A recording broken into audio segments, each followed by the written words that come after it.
नमस्कार मंडळी, तुमचं साखरे फॅमिली ब्लॉग्समध्ये पुन्हा एकदा खूप मनापासून स्वागत. शुभ सकाळ. आजची सकाळ काहीतरी मस्तच होती आणि ही गावाकडेच होती बरं का.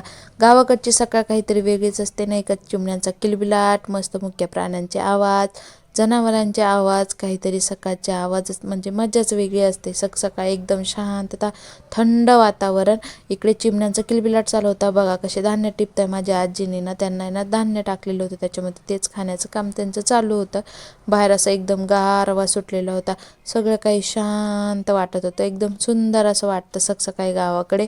आणि इकडे ना माझ्या मामाने गाडी वगैरे लावली होती बटाटे उकडण्यासाठी. इकडे त्यांची घरात देवपूजा चालू होती आणि मामींचं पाणी भरण्याचं काम. ह्या मामींच्या आई आहे बरं का.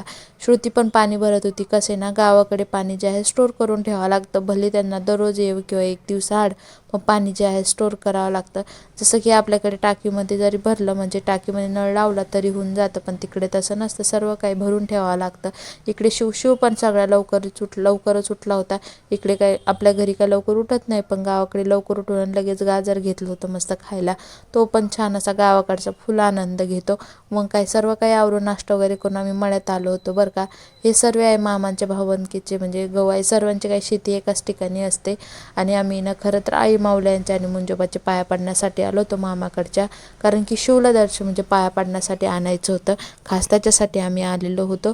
त्याला पाया वगैरे पडला आणि त्याला देवाच्या ठिकाणी जायला खूप जास्तच आवडतं, हे तर तुम्हाला माहितीच आहे. मग त्याचे सर्व पाया वगैरे पडल्या आणि तिथून काय ना निघायचं नावच घेत नव्हता.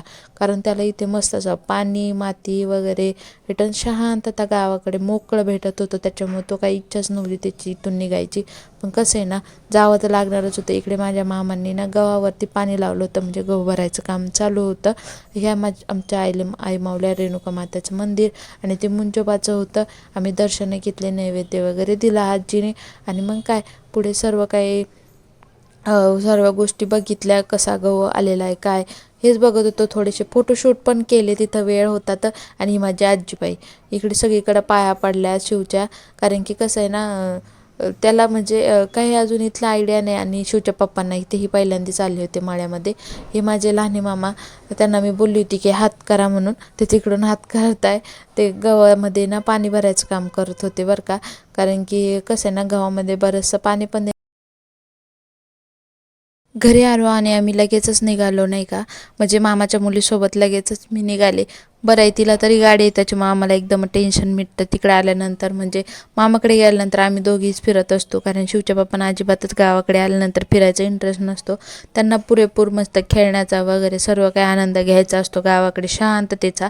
आणि आम्हाला भरपूर काही कामं असतात गावाकडे, त्याच्यामुळे काय आम्ही गाडी काढली का निघतोच. आणि आम्ही आता खरं तर चाललो होतो माझ्या मामाच्या स्टॉलवर. तुम्ही सकाळी ती गाडी बघितलीच असेल ना एका व्हिडिओमध्ये. तिथेच आम्ही चाललो होतो. त्यांचा आहे ना श्री समर्थ वडापाव आणि पावडाचा स्टॉल आहे बरं का. म्हणजे सर्व काही गाडीमध्ये आहे त्यांचं. तुम्ही जर निफाड रस्त्याला जात असाल ना, तर रस्त्याच्या टच आहे, तुम्हाला नक्कीच ती गाडी दिसेल. तुम्ही नक्की व्हिजिट करा. म्हणजे इतकं काही सुंदर बनवतात. आणि तुम्हाला जर तिखट आवडत असेल तर तुम्ही नक्कीच जा. काहीतरी वेगळी टेस्ट आहे, प्रत्येक वडापावपेक्षा त्यांची वेगळी टेस्ट आहे. तिखट प्रमाणात जास्त आहे आणि तुम्हाला हवं तसं ते बनवून देतील. स्वच्छता वगैरे एकदम बेस्ट आहे, असं काही नाही, हायजिनिक अजिबातच नाही, एकदमच सुंदर. म्हणजे सर्व काही घरगुती केलेलं असतं, त्याच्यामुळे तुम्हाला अजिबातच त्रास कशाही प्रकारचा होणार नाही. ते वडापाव वगैरे खाल्लं आणि मी घरी आलो.